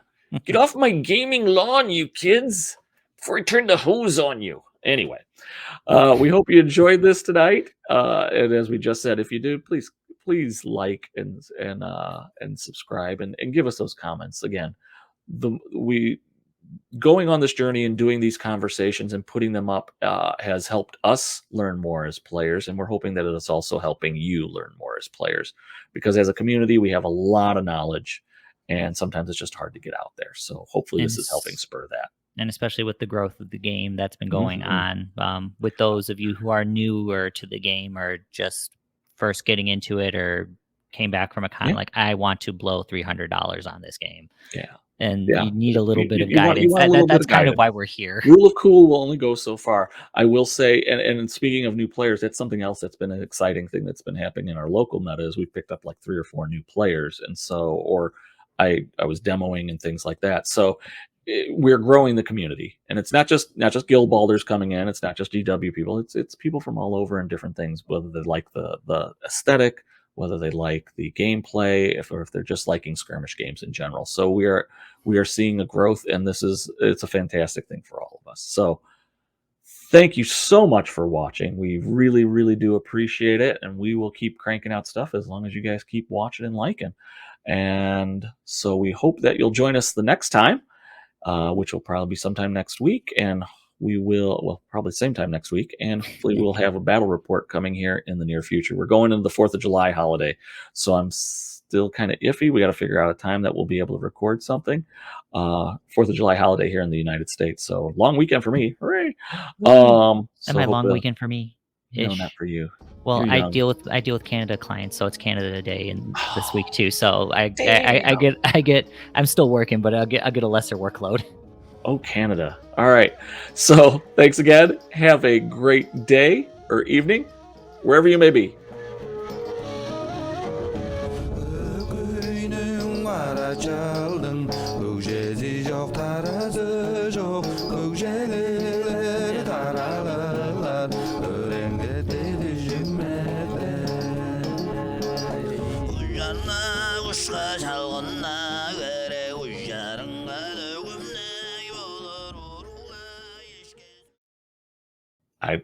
I'm never hesitating to go out and you learn by failing, and boy, am I knowledgeable. That's all I'll say.